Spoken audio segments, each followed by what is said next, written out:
Hi hello welcome back to my channel. ನಾನು Arpita Ramesh. Chicken biryani ಮಾಡೋಕ್ಕೆ ಬರ್ತಾ ಇಲ್ಲ, ಬಟ್ ತಿನ್ನೋಕೆ ತುಂಬ ಇಷ್ಟ ಅಂತ ಅನ್ನೋರ್ಗಾಗಿರ್ಬೋದು, ದಮ್ ಕಟ್ಟಿ ಮಾಡೋಷ್ಟು ನಮಗೆ ಪೇಷನ್ಸ್ ಇಲ್ಲ ಅನ್ನೋರಿಗೆಲ್ಲ ಇವತ್ತಿನ ವಿಡಿಯೋದಲ್ಲಿ ಹೊಟ್ಟೆ ತುಂಬ ತಿನ್ನೋಷ್ಟು ರುಚಿಯಾಗಿ ಹಾಗೆ ಬಿಸಿ ಬಿಸಿಯಾಗಿ ಯಾವ ರೀತಿ ಮಾಡ್ಕೊಳ್ಬೋದು ಅಂತ ನೋಡೋಣ. ಒಂದೇ ಥರ ಚಿಕನ್ ಬಿರಿಯಾನಿನ ತಿಂದು ತಿಂದು ಬೋರ್ ಆಗಿದ್ರೆ ಈ ವಿಧಾನದಲ್ಲಿ ಒಂದ್ಸಲ ಟ್ರೈ ಮಾಡಿ ನೋಡಿ. ನಾನಿಲ್ಲಿ ಒಂದು ಅರ್ಧ kg ಆಗುವಷ್ಟು ಚಿಕನ್ನ ಚೆನ್ನಾಗಿ ತೊಳೆದು ಇಟ್ಕೊಂಡಿದ್ದೀನಿ. ಅದಕ್ಕೆ ಒಂದು ಅರ್ಧ ಕಪ್ ಆಗುವಷ್ಟು ಮೊಸರು, ಒಂದು 1/4 ಟೀ ಸ್ಪೂನ್ ಅರಿಶಿಣ, ಅರ್ಧ ಟೀ ಸ್ಪೂನ್ ಉಪ್ಪನ್ನ ಹಾಕಿ ಚೆನ್ನಾಗಿ ಮಿಕ್ಸ್ ಮಾಡ್ಕೊಳ್ತಾ ಇದ್ದೀನಿ. ಈ ಚಿಕನ್ನು ಮೊಸರಲ್ಲಿ ನೆಂದಷ್ಟು ತುಂಬ ರುಚಿಯಾಗಿ ಬರುತ್ತೆ. ಈ ಪೀಸಸ್ಸು ತಿನ್ನೋಕೆ ತುಂಬ ಸಾಫ್ಟಾಗಿ ಚೆನ್ನಾಗಿರುತ್ತೆ. ಈ ಚಿಕನ್ನ ಒಂದು ಹಾಫ್ ಆನ್ ಅವರ್ ನೆನೆಯೋದಕ್ಕೆ ಬಿಡೋಣ.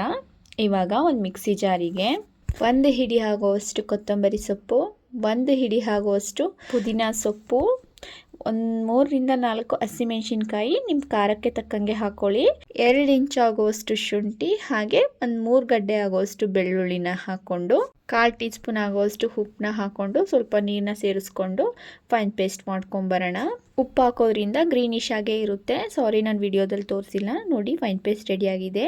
1.5 ಗ್ಲಾಸ್ ಆಗುವಷ್ಟು ಜೀರಾ ರೈಸ್ನ ತೊಗೊಂಡಿದ್ದೀನಿ ನಾನು. ಸ್ವಲ್ಪ ನೀರನ್ನ ಹಾಕಿ ಚೆನ್ನಾಗಿ ಒಂದ್ಸಲ ತೊಳೆದು ಆ ನೀರನ್ನ ಚೆಲ್ಲಿ ಮತ್ತೆ ಇದಕ್ಕೆ ನೀರನ್ನ ಸೇರಿಸ್ಕೊಳ್ತಾ ಇದ್ದೀನಿ. ಬಿರಿಯಾನಿ ಪ್ರಿಪೇರ್ ಮಾಡೋಕ್ಕಿಂತ ಮುಂಚೆ ನೆನೆ ಹಾಕಿದ್ರೆ ಸಾಕು. ಇವಾಗ ಒಂದು ಕುಕ್ಕರ್ಗೆ ಚಿಕ್ಕ ಗ್ಲಾಸಲ್ಲಿ ಒಂದು 3/4 ಗ್ಲಾಸ್ ಆಗುವಷ್ಟು ಆಯಿಲ್ನ ಹಾಕೊಂಡು, ಆಯಿಲು ಲೈಟಾಗಿ ಬಿಸಿ ಆಗ್ತಿದ್ದಂಗೆ ನಾರ್ಮಲಿ ಯೂಸ್ ಮಾಡೋ ಬಿರಿಯಾನಿ ಫ್ರೈಯಿಂಗ್ ಇಂಗ್ರೀಡಿಯೆಂಟ್ಸ್ನ ಸೇರಿಸ್ಕೊಳ್ತಾ ಇದ್ದೀನಿ. ಅದು ಲೈಟಾಗಿ ಫ್ರೈ ಆಗ್ತಿದ್ದಂಗೆ 3 ದೊಡ್ಡ ಸೈಜೊಂದು ಈರುಳ್ಳಿನ ಸೇರಿಸ್ಕೊಂಡು ಚೆನ್ನಾಗಿ ಫ್ರೈ ಮಾಡ್ಕೊಳ್ತಾ ಇದ್ದೀನಿ. ಈರುಳ್ಳಿ ಎಲ್ಲ ಚೆನ್ನಾಗಿ ಫ್ರೈ ಆಗಬೇಕು, ಅದು ಟ್ರಾನ್ಸ್ಪರೆಂಟ್ ಆಗಬೇಕು. ಅಲ್ಲಿ ತನಕ ಚೆನ್ನಾಗಿ ಫ್ರೈ ಮಾಡಿಕೊಂಡು ರುಬ್ಬಿಟ್ಕೊಂಡಿರುವಂತಹ ಗ್ರೀನ್ ಮಸಾಲೆನ ಹಾಕ್ಕೊಂಡು ಚೆನ್ನಾಗಿ ತಿರ್ಸ್ಕೊತಾ ಇದ್ದೀನಿ. ಗ್ರೀನ್ ಮಸಾಲೆದು ಹಸಿ ವಾಸನೆ ಎಲ್ಲ ಹೋಗಬೇಕು, ಅದು ಎಣ್ಣೆ ಬಿಟ್ಕೊಳಕ್ಕೆ ಸ್ಟಾರ್ಟ್ ಆಗಬೇಕು. ಅಲ್ಲಿ ತನಕ ಚೆನ್ನಾಗಿ ಫ್ರೈ ಮಾಡ್ಕೋಬೇಕು. ಇವಾಗ ನೋಡಿ, ನೀರಿನ ಅಂಶ ಎಲ್ಲ ಸೀದೋಗಿ ಎಣ್ಣೆ ಬಿಟ್ಕೊಳಕ್ಕೆ ಸ್ಟಾರ್ಟ್ ಆಗಿದೆ. ಇದಕ್ಕೆ 1 ಟೊಮೆಟೊನ ಸೇರಿಸ್ಕೊಂಡು ಚೆನ್ನಾಗಿ ಮಿಕ್ಸ್ ಮಾಡ್ಕೊಳ್ತಾ ಇದ್ದೀನಿ. ಟೊಮೆಟೊದು ಅಷ್ಟೇ ಹಸಿ ವಾಸನೆ ಎಲ್ಲ ಹೋಗಿ ಚೆನ್ನಾಗಿ ಫ್ರೈ ಆಗಬೇಕು. ಇದಕ್ಕಿವಾಗ ಆವಾಗಲೇ ನೆನೆಸಿಟ್ಕೊಂಡಿರುವಂತಹ ಚಿಕನ್ ಪೀಸಸ್ನ ಸೇರಿಸ್ಕೊಂಡು ಚೆನ್ನಾಗಿ ಮಿಕ್ಸ್ ಮಾಡ್ಕೊಳ್ತಾ ಇದ್ದೀನಿ.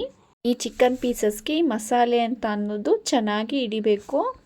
ಆವಾಗ ಈ ಬಿರಿಯಾನಿಲಿ ಚಿಕನ್ ಪೀಸ್ ಅಂತ ಅನ್ನೋದು ತುಂಬ ಚೆನ್ನಾಗಿರುತ್ತೆ.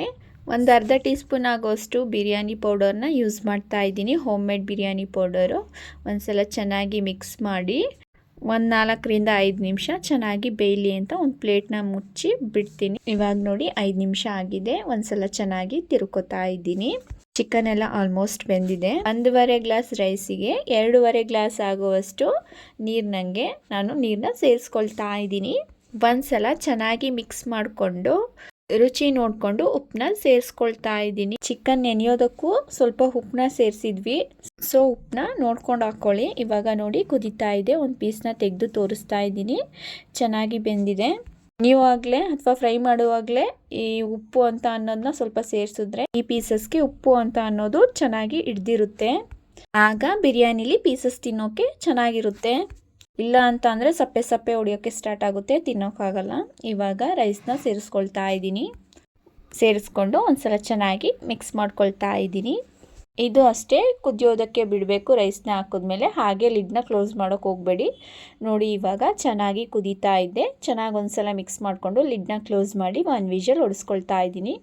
ನೋಡಿ, ಇವಾಗ 1 ವಿಷಲ್ ಆಗಿದೆ. ಓಪನ್ ಮಾಡಿ ತೋರಿಸ್ತಾ ಇದ್ದೀನಿ. ನೋಡಿ ಎಷ್ಟು ಚೆನ್ನಾಗಿ ಬಂದಿದೆ ಅಂತ. ಗ್ರೀನ್ ಆಗಿ ಸೂಪರ್ ಟೇಸ್ಟಿಯಾಗಿ ಈ ಗ್ರೀನ್ ಬಿರಿಯಾನಿ ರೆಡಿ ಆಗಿದೆ. ನಾನಿಲ್ಲಿ ಬಾಯ್ಲರ್ ಚಿಕನಲ್ಲಿ ಈ ಬಿರಿಯಾನಿನ ಟ್ರೈ ಮಾಡಿದ್ದೀನಿ. ಬಾಯ್ಲರ್ ಚಿಕನ್ ತಿನ್ನಲ್ಲ ಅಂತ ಅನ್ನೋರು ಮೊಟ್ಟೆ ಕೋಳಿ ಆಗಿರ್ಬೋದು, ನಾಟಿ ಕೋಳಿ ಆಗಿರ್ಬೋದು, ಮಟನ್ನಲ್ಲೂ ಸಹ ಇದೇ ವಿಧಾನದಲ್ಲಿ ಟ್ರೈ ಮಾಡ್ಬೋದು. ತುಂಬ ಅಂದರೆ ತುಂಬ ಚೆನ್ನಾಗಾಗುತ್ತೆ. ಐ ಹೋಪ್ ಈ ರೆಸಿಪಿ ನಿಮಗೆ ಇಷ್ಟ ಆಗಿದೆ ಅಂತ ಅಂದ್ಕೊಳ್ತೀನಿ. ಮನೇಲಿ ಒಂದ್ಸಲ ಟ್ರೈ ಮಾಡಿ ನೋಡಿ, ಹೇಗೆ ಬಂತು ಅಂತ ಕಮೆಂಟ್ ಸೆಕ್ಷನಲ್ಲಿ ಕಮೆಂಟ್ ಮಾಡಿ ತಿಳಿಸಿ. ಹಾಗೆ ಲೈಕ್ ಮಾಡಿ, ಶೇರ್ ಮಾಡಿ. ಇನ್ನಷ್ಟು ಈಸಿ ರೆಸಿಪೀಸ್ಗೋಸ್ಕರ ನಮ್ಮ ಚಾನಲ್ನ ಸಬ್ಸ್ಕ್ರೈಬ್ ಮಾಡ್ಕೊಳ್ಳೋದನ್ನು ಮರಿಬೇಡಿ. Thank you.